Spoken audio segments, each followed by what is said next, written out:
नमस्कार मित्रों, मैं हूं डॉक्टर सुखीराम रावत और आप देख रहे हैं हमारे चैनल का वीडियो भाग 56। इसका टॉपिक है यूनानी बौद्ध शासक मेनांडर का ब्राह्मण शुंग राज्य पर आक्रमण। इंडो ग्रीक भारतीय यूनानी राजाओं में डेमेट्रियस प्रथम के बाद मेनांडर, जिसे मेनेंडर आदि नामों से भी जाना गया, को सबसे प्रतापी राजा बताया जाता है। मेनांडर का समय 150 ईस्वी पूर्व से 130 ईस्वी पूर्व तक माना जाता है। इंडो ग्रीक लोग यूनानी शासक सिकंदर से पहले ही भारत के सीमांत क्षेत्रों में बसे हुए बताए गए हैं। आचार्य पाणिनि, जिनका समय 500 ईस्वी पूर्व माना गया, और वार्तिककार कात्यायन, जिनका समय 350 ईस्वी पूर्व माना गया, ने यूनानी लोगों का जिक्र किया है। ईसा की प्रथम शताब्दी में पाली में लिखे गए बौद्ध ग्रंथ मिलिंद पन्नो के अनुसार मेनांडर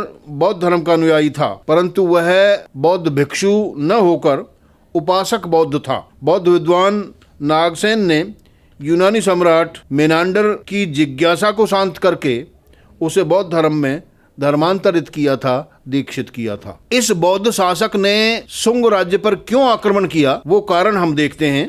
टार्न नामक इतिहासकार का मानना है कि मेनांडर रक्त से राजवंशी नहीं था। वह एक साम्राज्य का भी वंशधर नहीं था। वह एक सामान्य कुल में उत्पन्न हुआ था, परंतु अपनी योग्यता के कारण वह डेमेट्रियस प्रथम का सेनापति बन गया। ये डेमेट्रियस इंडो ग्रीक राजा था, जो भारतीय क्षेत्र में प्रथम बार इसने अपना शासन किया था। मेनांडर का जन्म अलसंदा के निकट कलसी नामक ग्राम में हुआ था। ये अलसंदा कहाँ है? अलसंदा की पहचान काकेशस क्षेत्र के अलेक्जेंड्रिया नगर से की गई, जिसे काबुल के निकट बताया गया है। परंतु कुछ विद्वान, सिल्वन लेवी आदि, ये विद्वान अलसंदा का समीकरण मिस्र के अलेक्जेंड्रिया से करते हैं, परंतु इस समय अधिकांश विद्वान काबुल के समीपस्थ अलेक्जेंड्रिया ही इसे मानते हैं। राजवंश से संबंध स्थापित करने के लिए मेनांडर ने राजा डेमेट्रियस की पुत्री एगाथोल्किया राजकुमारी से शादी कर ली थी। अंतिम मौर्य शासक बृहद्रथ की 184 ईस्वी पूर्व में हत्या करने के बाद उसके सेनापति ब्राह्मण पुष्यमित्र शुंग ने पाटलिपुत्र का शासन प्राप्त किया था। तो ऐसा बताया जाता है कि ये पुष्यमित्र शुंग, जो ब्राह्मण जाति का था, ये मौर्य सम्राट बृहद्रथ का सेनापति था, और ये बौद्ध था बृहद्रथ, तो उसकी बौद्ध नीतियों से ये परेशान थे सेनापति। तो 184 ईस्वी में उसकी हत्या कर दी गई षड्यंत्र के तहत। इसके बाद उसने, यानी शुंग पुष्यमित्र ने 2 अश्वमेध यज्ञ किए। अश्वमेध यज्ञ का वर्णन इनके एक शिलालेख में मिलता है, और वहाँ पर इन्हें द्विरश्वमेध याजी कहा गया है। यानी पुष्यमित्र शुंग को द्विरश्वमेध याजी कहा गया है, यानी 2 बार अश्वमेध यज्ञ करने वाला बताया गया है। इसके फलस्वरूप एक ग्रंथ है बौद्धों का, पाली में लिखा गया है, उसका नाम है दिव्यावदान। उस दिव्यावदान नामक बौद्ध ग्रंथ के अनुसार पुष्यमित्र शुंग ने मौर्य सम्राट अशोक द्वारा निर्मित 84,000 बौद्ध स्तूपों को नष्ट किया था। और क्यों किया था? इसे बौद्धों के विरुद्ध ब्राह्मण क्रांति का रूप बताया गया है। यानी ये ब्राह्मणों का एक आंदोलन था बौद्धों के अहिंसक नीति के खिलाफ। ऐसा कहा जाता है कि मेनांडर ने इन बौद्ध स्तूपों के विनाश का प्रतिशोध लेने का संकल्प किया।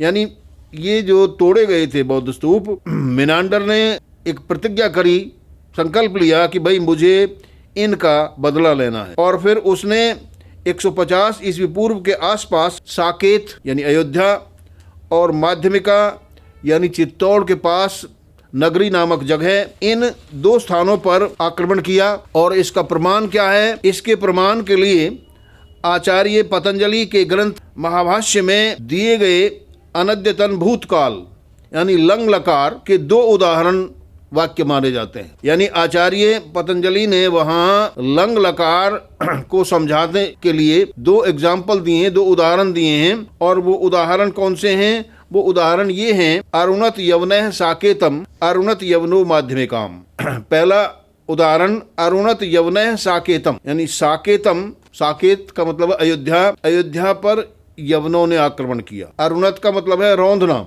यानी साकेत पर ऐसा आक्रमण किया यवनों ने कि उसे रौंद दिया, कुचल दिया। दूसरा उदाहरण है कि यवनों ने माध्यमिका, माध्यमिका कहाँ है? चित्तौड़ के पास, राजस्थान में चित्तौड़ के पास नगरी नामक एक जगह है, उसको माध्यमिका कहा है। तो माध्यमिका पर यवनों ने आक्रमण किया, अरुणत। इसके अलावा और क्या उदाहरण है, क्या प्रमाण है? इनके अलावा युग पुराण की गार्गी संहिता में साकेत और पाटलिपुत्र पर यवन आक्रमण का स्पष्ट और अपेक्षाकृत विस्तृत विवरण मिलता है। इनके अनुसार मथुरा एवं पांचाल के राजाओं ने यवनों यानी इंडो ग्रीक्स लोगों के साथ साकेत यानी अयोध्या पर और तदनंतर कुसुम ध्वज, कुसुम ध्वज का अर्थ भी पाटलिपुत्र है, कुसुम ध्वज पर आक्रमण किया। पाटलिपुत्र के निवासी इस आक्रमण से भयाक्रांत हो गए और विह्वल हो गए, व्याकुल हो गए। आक्रमणकारियों ने नगर को तहस नहस कर दिया, परंतु इनमें आपसी फूट हो गई, आपस में लड़ने लगे और फिर पाटलिपुत्र पर इनका आधिपत्य अधिक समय तक नहीं रह सका। ऐसा अनुमान लगाया जाता है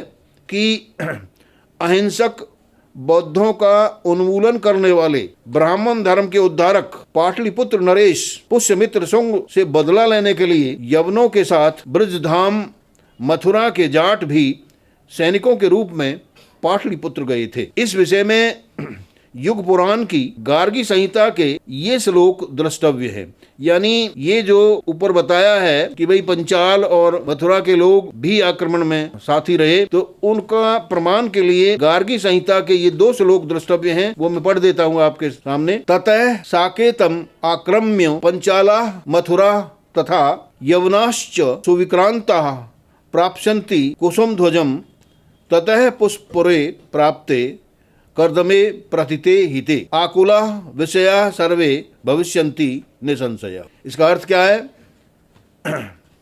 ततः साकेतम आक्रम्य पंचाला मथुरा तथा, यानी साकेत पर पांचाल और मथुरा के राजाओं ने अपनी सेना सहित परम पराक्रमी यवनों के साथ मिलकर साकेत पर आक्रमण किया। तात्पर्य क्या है? पंचाल के राजा ने अपनी सेना के साथ और मथुरा के राजा ने अपनी जाट वीरों की सेना के साथ परम पराक्रमी यवनों के साथ मिलकर साकेत यानी अयोध्या पर आक्रमण किया और फिर कुसुम ध्वज यानी पाटलिपुत्र की ओर प्रयाण किया। जब वे पुष्पपुर यानी पाटलिपुत्र, पुष्पपुर का मतलब भी पाटलिपुत्र ही है, यानी जब वे पुष्पपुर पाटलिपुत्र के करदम दुर्ग यानी कच्चे दुर्ग पहुंच गए तो सारी प्रजा आकुल यानी व्याकुल हो गई और पाटलिपुत्र पर आक्रमण करने वाले पंचाल सैनिकों ने और मथुरा के जाट सैनिकों ने